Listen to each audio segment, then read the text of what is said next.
have with me Kelly Bouchard to assist with answering any questions at the end of my presentation. Kelly has been with the State of California Travel Program for over 11 years. She is currently a manager of the Travel and Green Lodging Program. Kelly has certified numerous of the hotels on our program and focuses on building partnerships with state government and the hospitality industry. In this presentation, I will be introducing you to California's Green Lodging Program. I will discuss the need for the program, the history of the program, and how we administer the program. I will also touch on our aspirations for its future. So let's begin.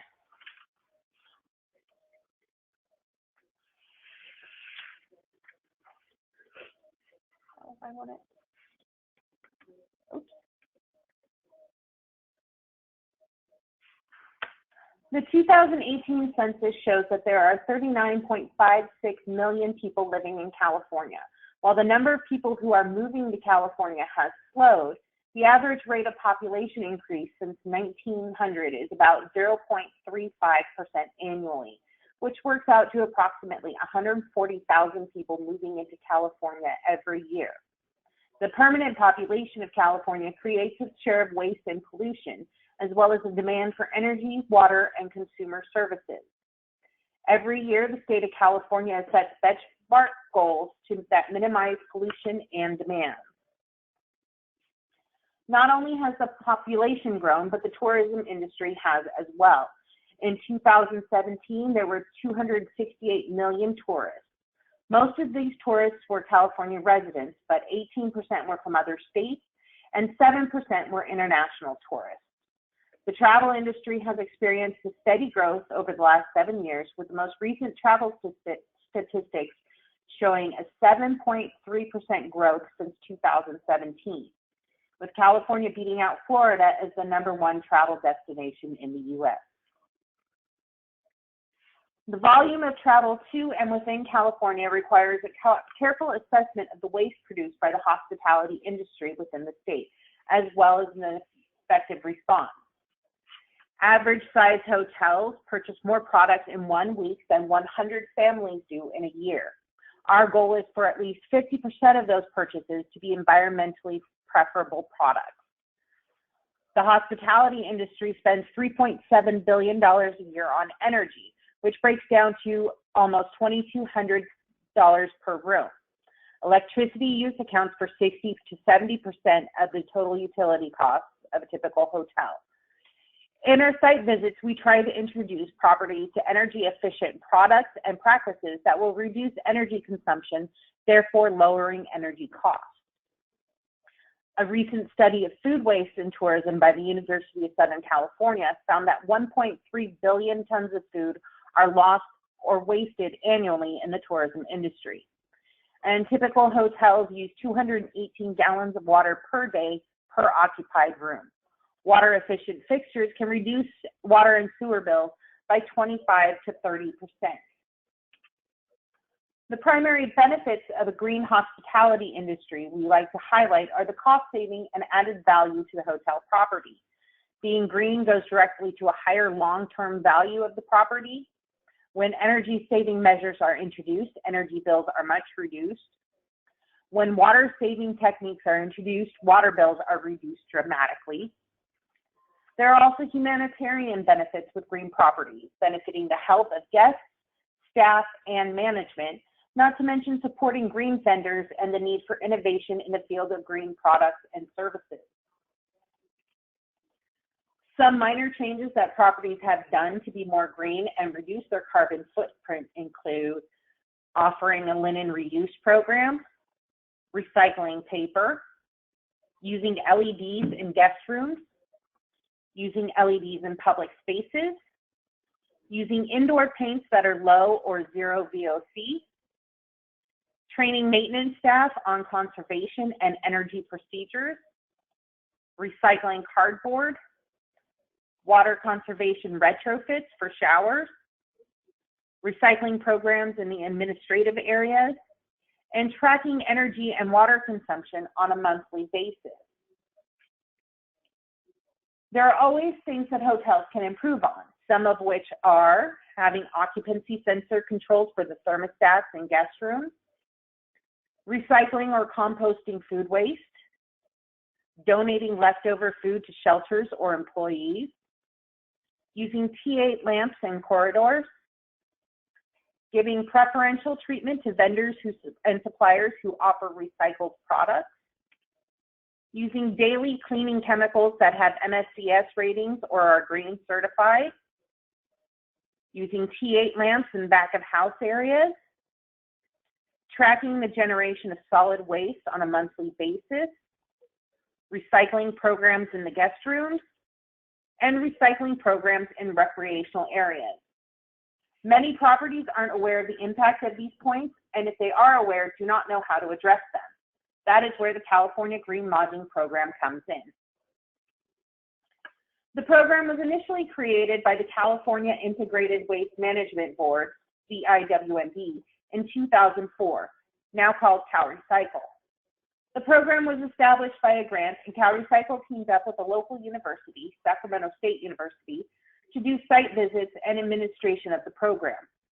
Eventually, they lost funding, however, so CalRecycle began looking to other agencies to take over the program. In an MOU released in 2008, ownership of the program, which at the time had around 100 properties, was transferred to the Department of General Services Statewide Travel Program, or STP. The STP already had established contacts with hotels and others in the hospitality industry, and it seemed like the perfect fit. Currently, there are 242 properties certified within California. This total includes a partnership with the California Green Business Network. This partnership provides all lodging establishments within the network a free certification at the lowest tier of the program. Participation in the program does include a mandatory $500 processing fee. This fee does not guarantee certification, but covers time and travel needed to certify a property, allowing the STP to provide this service at no cost to taxpayers. The purpose of this program is to form a partnership between the lodging industry and state travelers to improve the environment. The program also assists state travelers with making environmentally friendly choices while traveling on state business.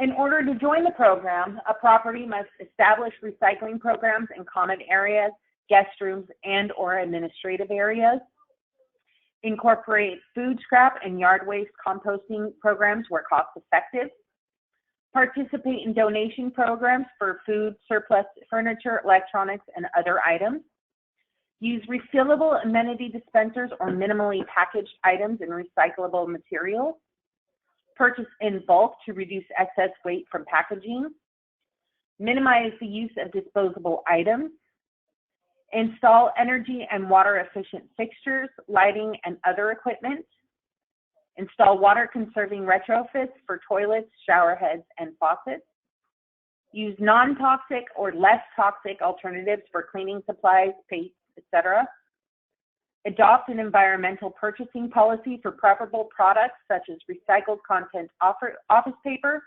tissue, napkins, and more, and develop annual environmental improvement goals. Before a hotel is accepted into the program, they must apply and fill out a short survey to determine eligibility. This will outline the bare minimum that a hotel can do in order to qualify for the program. This is the application survey that the property completes.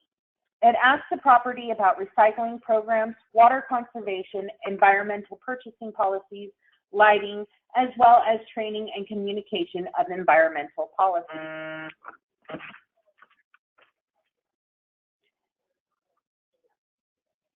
The application is only the first step to becoming certified. The survey gives the property the opportunity to see if they would qualify before paying the $500 processing fee. While processing fee is a preliminary screening, what actually determines certification is the field survey. I or another trained member of the statewide travel program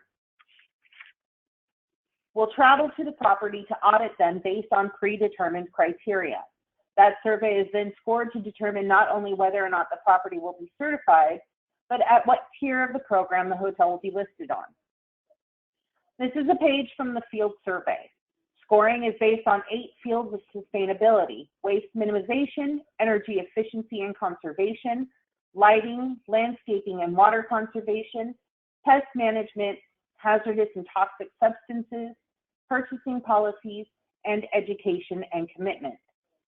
Answers on the survey do not always need to be a yes or no answer. There is also a field for sometimes. For example, a property that has recycling bins in the guest rooms, but separates glass, aluminum, and paper cardboard back of house.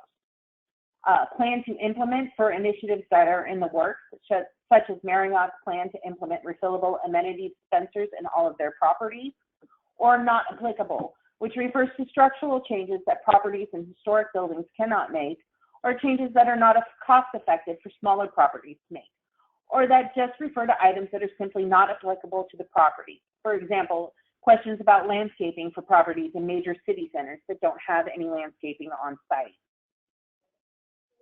Because we are a public entity and subject to public records requests, we do not merely check an item off the list. We include photos to back up all claims on the field survey. Here are some examples of photos of these site visits. These site visits were started mainly to prevent greenwashing. Greenwashing is when a property claims to have an environmental policy but don't actually put into place the practices. With our site visits, we are able to verify that if we are endorsing a property as being green, it actually is. Properties scoring at least 250 points will be certified. They are then separated into 3 tiers: the participation level, the leadership level, and the environmentalist level. The entry level for the program is the participation level. These properties scored between 250 and 300 points. Typically, they lack a written environmental policy in place and are often just beginning to build their green initiative program. The second tier of the program is the leadership level. These properties achieve a score of 301 to 350 points.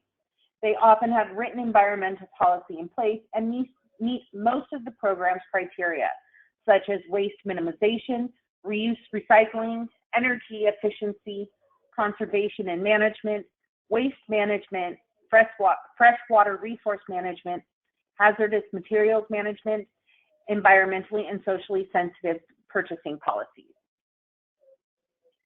The highest tier on the program is the environmentalist level.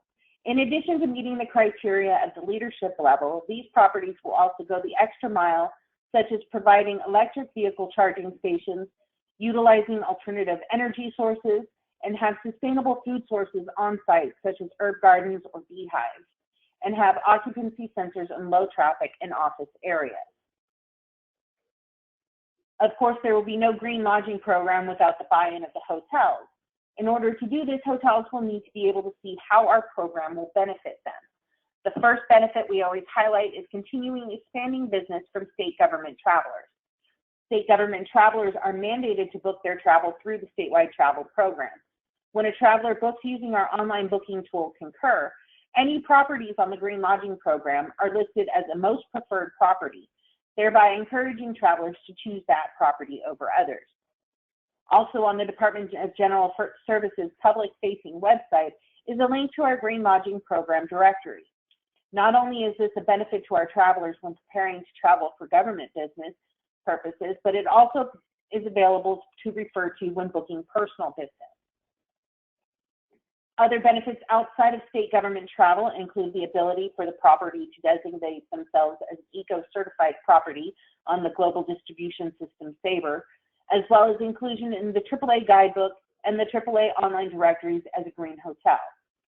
We also provide various formats of the program logos for them to use in marketing material and on the property's website, as well as window decals and a program certificate that the property can display in public areas. In the beginning of the statewide travel program, there was also a meeting management program. This program assisted state agencies and optional users with booking large meetings and conferences. In June 2013, this program was disbanded for budgetary reasons, and the responsibility of meeting planning was placed on the individual departments. It is the goal of the STP to bring meeting management back under our umbrella of services offered. When we are ready to do this, the Green Lodging Program will develop a method to extend the certification process to convention centers and other large meeting spaces. Any questions?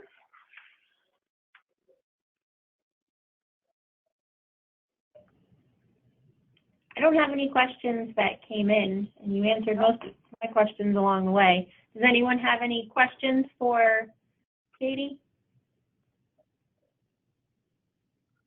No. Well, thank you very much, Katy. That was very interesting. I really liked in the beginning how you framed it with the potential savings rather than just the actual savings, to show really how wide the program could go. I thought that was a really interesting way to frame it. I will certainly use that in the future for Virginia. All right, I'm going to pass the controls over to Sheena, and I will introduce Sheena. All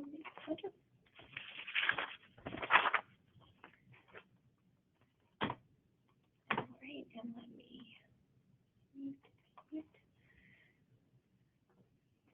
So Sheena has worked for the Florida Department of Environmental Protection for 13 years. In her current position, she manages 2 statewide green programs, the Florida Green Lodging Program and the Florida Green School Designation Program. These programs recognize lodging facilities and schools throughout the state for their commitment to conserve and protect Florida's natural resources. Welcome, Sheena. Sorry. Hi, good afternoon, everyone. Today I'm going to be talking about Florida's Green Lodging Program. For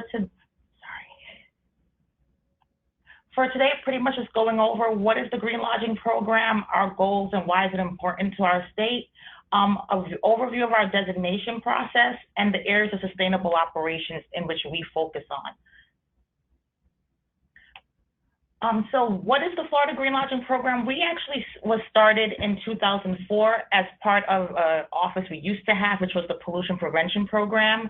And pretty much the program is voluntary and non-regulatory, even though it's administered by DEP, which is a regulatory agency in the state. We encourage lodging industries to conserve water and energy, minimize their waste generation, and increase recycling, improve indoor air quality, and implement environmentally friendly purchasing and pollution prevention strategies. Our main goal is to help Florida's lodging industry become sustainable while lowering their operating costs. Within the state, we have over 439,000 rooms available for lodging, and we have over 4,500 lodging type facilities. For our state in 2017, tourism-related spending equaled $88.6 billion. We had over 114 million out-of-state and international visitors to the state, and we have 12.3 million in-state travelers. Tourism contributes over $5.1 billion to Florida's sales tax receipts and supports nearly 1.5 million Floridians. As you know, a lot of folks come here, so we have a major spots within our state, whether it be Central Florida, the Orlando area, or South Florida. We consider the Miami, Tampa areas as well. Benefits of sustainable practices in hospitality. We pretty much go out where we meet hotels and we strive that we would like them to increase their triple bottom line, meaning the planet, reducing the water use, energy consumption, and waste generation. Profits, waste equals lost profits. And then people, companies and non-governmental organizations are requesting green meetings and conferences. Why is it important? Average size hotels purchase more products in 1 week than 100 families do in a year. Waste generation can be as high as 30 pounds per room per day that we've seen here. Hospitality industry spends $3.7 billion a year on energy. Electricity accounts for 60 to 70% of the utility costs of a typical hotel. And nearly 2% of Florida's food waste comes from the hotel and lodging industry. And that equates to 112,000 tons per year. And typical hotel use we've seen here is 218 gallons of water per day per occupied room. Our designation process, we actually designate properties, any type of property throughout the state. We designate a small 2-room B&B to a large resort style property.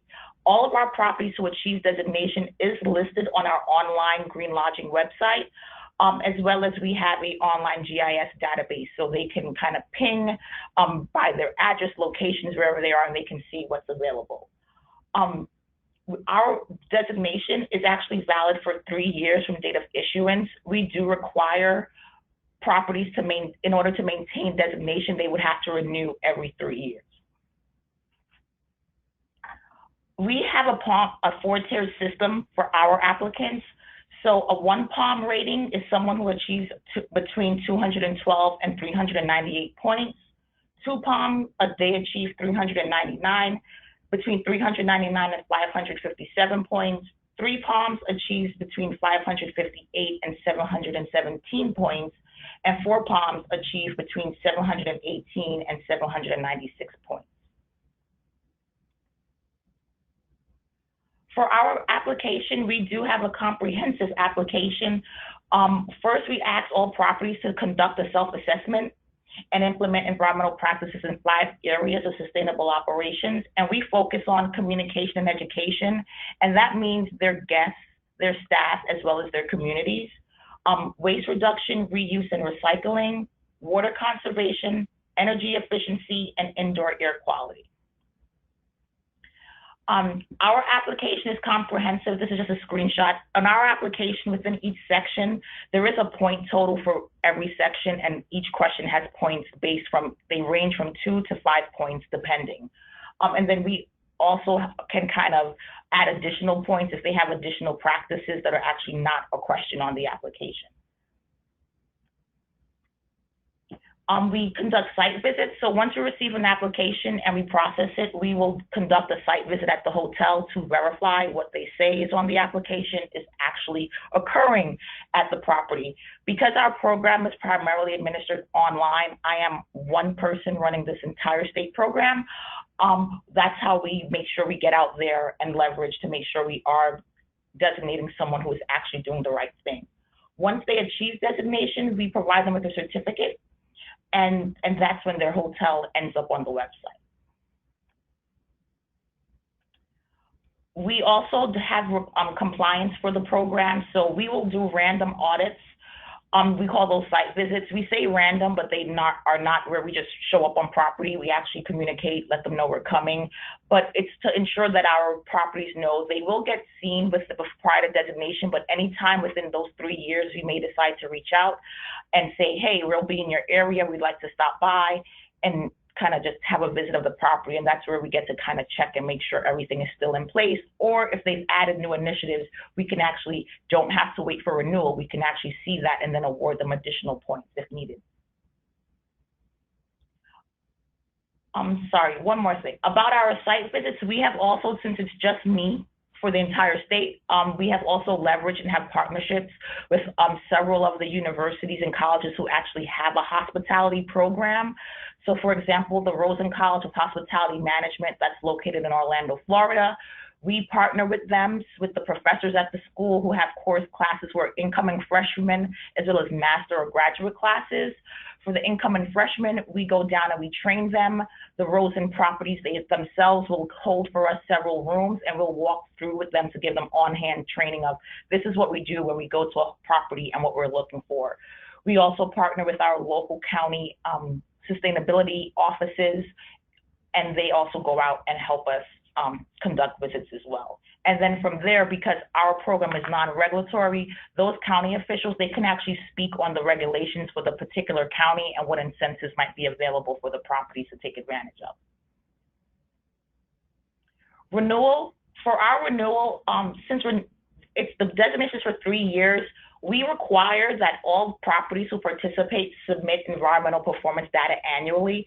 And what we're looking for is for their totals for the entire year of their waste as well as recycling efforts and the cost, their consumption of water and the cost associated with it, and then energy, what types of energy was used and how much they spent for the year. And we, hopefully for us, we tend to try to track and see a trend. The state of Florida itself, we do have a recycling goal that we would like to, that they implemented to meet. So for us, it helps us see the shift of over time, we see less solid waste pulls, and we see an increase in recycling pulls, and that's something we'd like to see. Water, that for us can fluctuate just given in the state geographically, depending on where you are, the cost and the rates are all different, so that's just dependent on that one. We also require them to complete a renewal application. Our renewal application is twofold. We have a short form in which we allow properties to say, I am comfortable at the current POM level I am at, and this is where I'd like to stay. So we have a short form where we ask they must implement at least 2 new environmental practices within any of the 5 areas every 3 years. If they would like to move up a POM level, that's when we require them to go back through their main application and identify those additional initiatives that they have in place. We will rescore the application, and then we'll see if they've achieved a higher POM level. Properties who do not renew, do not communicate, do not respond to answers, I believe in a level playing field. And for that, the folks who are visiting our state, if they decide that they want to stay at a green lodging and is actually doing what they say they want to do.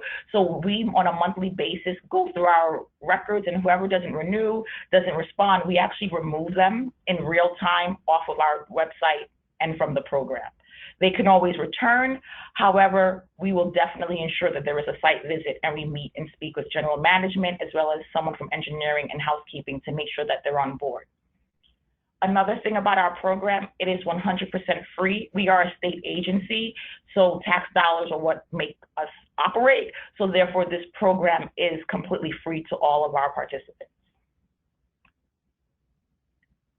Common mistakes and problems that we tend to see in our application is not enough supporting documentation. We request supporting documentation. That for us sometimes can hinder them achieving designation or delaying how they would want it because they're not submitting that. And for us, that's our way of seeing it a little bit sooner than physically getting down there to them.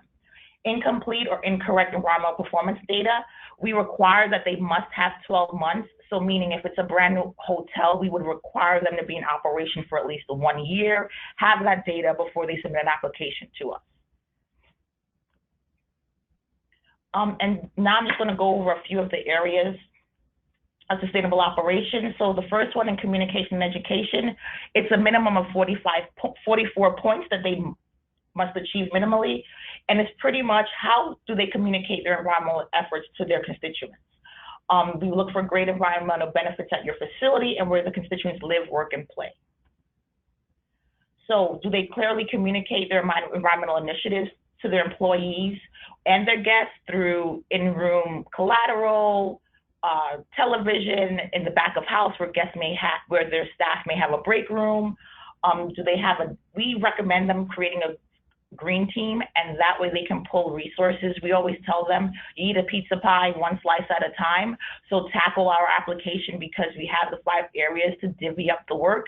And I've always believed in, let the person who actually do the work look at the application. So if we're talking about the cleaners and the things in the guest room, make sure you're talking to housekeeping because they're in there every day. They're going to be your most honest feedback of this is doable, this is not what we're doing, and they have all the ideas. We also encourage them to have staff meetings and regularly discuss their green practices, as well as providing training to all of their staff at every level on the operations of the hotel and their green initiatives. Waste reduction, reuse, and recycling, that section has a minimum of 54 points, and we would like for them to reduce materials at their source, recover, reuse, and then recycle. Preventing pollution and eliminating treatment and disposal costs. So we actually ask them to conduct a facility-wide waste audit to help them keep track of their waste. We also require them to properly identify and label. Even though our program is non-regulatory, because I work for the Department of Environmental Protection, I am required as an employee of the department, if I were to go out and see something egregious, we would have to report it. But luckily for us, we are normally in the rules of, hey, they're not aware, and it's that soft teaching them what they're supposed to do. So for example, in Florida, we inform them if they have PTAC units and those are the window units and they have to clean them, they have to be mindful that they're not cleaning them in the parking lot where it can run to a stormwater drain, because then that would actually be a violation because that cannot happen. So we train them on the proper ways of where they can do it and different tips and tricks of what they should probably use or tackle to get that done. Other examples of setting their printers and copiers to duplex, as well as we stress to them the human nature aspect. Wherever they're going to put a recycling bin, they should always be mindful of where the waste bin is, and we recommend that they're closer together, just because human nature, someone will not walk 5 paces between garbage and recycling to dispose. They're just going to throw it at the closest and convenient spot. So we stress to them to have it clearly marked and labeled and try to keep them near each other so they can collect as much as they can. Water conservation, we have a minimum of 39 points for this section. We stress to them to lessen their impact on the environment and to protect the very reason visitors come to Florida, our beaches, rivers, springs, and lake. Florida, majority of our water derives from aquifers, so we try to stress to them water is a precious commodity here in this state, and we need to be mindful of that. We ask them, have they developed, committed, or publicized their hotel's plan to conserve water? We ask them to remind guests to use water only when needed. A lot of them implement the towel and linen reuse programs, installing low-flow fixtures in the guest rooms, restrooms, and shower areas. And then we also stress that they should look into the possibility of, if they have laundry operations on site, they can recycle their final rinse water as a pre-rinse water for the subsequent cycle in a machine, so that lessens the load of how much water they're actually using at their property. Energy efficiency, we have a minimum of 54 points in this section, and this is where a lot of opportunity lies for those facilities. They can reduce their energy use, reduce costs, and making routine energy saving choices to keep their equipment in optimum condition. We have here in the state a lot of the energy providers. They actually offer free energy audits, so we stress to them they should reach out to those and to their energy provider and see if they can conduct that, installing energy efficient windows and doors, Energy Star equipment, installing occupancy sensors, and then upgrading their lighting. Indoor air quality, that's a minimum of 21 points. We want them to increase energy efficiency, reduce the exposure to health-related liabilities. It's a positive impact on the bottom line, and it's higher employee and guest satisfaction. So we say to them, are you maintaining a 100% smoke-free facility? Eliminating any causes of mold and mildew? If there were to have a leak, are you making sure you're on that really fast? Using an integrated pest management system, as well as making indoor air quality a top priority for improving the overall quality at the facility. For me, going out and doing site visits, I'm one that tends to, we have them give us a list of rooms, and we just randomly select rooms that are vacant and or dirty, so that way they don't kind of set up a room for us so we can see it in real time. But one of my things is, if I exit an elevator and the first thing that hits my nose is a cleaning agent, that's the direction I'm going to go to, because we stress to them, clean does not have a smell. So therefore, coming off an elevator, I shouldn't be hit with a cleaning product. That might be something they might want to consider, because given you're not sure of what guests you're going to have come in, that may affect them adversely with allergies, if they have sinus, things of that nature. Some suggestions for success that we stress to them: they should obtain top buy-in from management, establish a green team, and constantly evaluate their environmental performance. Any questions? That was just an overview, but I realized we had similar information from California, but so I didn't want to be redundant in that. That's my contact information. I don't have any questions in the chat, but feel free to type anything in if anyone has any questions. I have a quick question about the annual reporting. How does that come in? Is that an automated form online, or people sending you a spreadsheet? So for that, I have been through 3 iterations so far, because I believe in continuous improvement and always, looking for a better way. So first we started when we had our GIS database. We created a GIS system for them to here's your link. They can go in and update their information. That was good, but then we had a hiccup of web browsers. Depending on the web browser, that would affect me being able to see information. So we do have a fillable PDF form that's located online, but then I have also created a survey gizmo. So it's for us, our regions are broken up into districts. So it's district specific. So annually, so for example, 2 weeks ago, I sent an email out. So each district got that link for the survey. And when they go in, they can select their property name, they input all their information and click submit. If they're able to save and go back, and then that way I get an email that says, hey, they've submitted, and that's how we pull the information. And that seems to be the best, because no matter what browser they use, they can get to Survey Gizmo, or they can always fill out the fillable PDF document. And we on our end up putting that into a system from GIS that we can track over time and see trends and pull reports. And that kind of helps us where we can generate a report. I can say, hey, can I have a report as of 2:40 today? And then a week from now, I can just say that date, and they'll be able to pull the information that was actually uploaded into our system. Is that GIS capability something that DEP uses in other media? Like that was just something that was available within the agency? Yeah, well, GIS for us, they use ArcGIS, for example, our state lands folks, our docs folks. So we already use that program for pretty much every other program area. The state as a whole, if there's an emergency for hurricanes, that's kind of what the state goes to and uses so that you can see it. So it was something that was already available. I just had to meet the folks there and say, hey, I would like, and they just built it for me based on what my needs were. And then for me, it was also a way of the program. When I took over, there was no way of tracking anything. So that was my easiest way of, okay, how they won't build me a brand new database. So how can I get to have a database, but something where if I got more employees, two or more people could be in a system at once, unlike in Excel or something else that may bog it down. So this was easier. And then the GIS actually allows me in real time to say if someone called and said, we no longer want to participate, in real time, I can go on and actually deactivate them, and their house would literally go away from the map. And then if they wanted to come back, adding the information, turning it on and in real time updating. And then it allows us to update information as well in real time also. Even just as a mapping feature, it seems very relevant and functional for the tourism industry. Yeah, and then go ahead, sorry. And then a goal we have is our state parks. They have an app. So my next goal is to take that and have us create an app that we can promote, because we know it with the state parks did it. So we kind of know, they already know what they're doing, and they have something there, so we can piggyback off of that system as well. Very nice. So we have a question.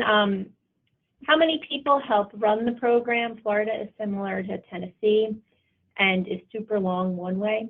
We were trying to figure out how to use our resources efficiently, like FTEs. I am the only FTE for the program.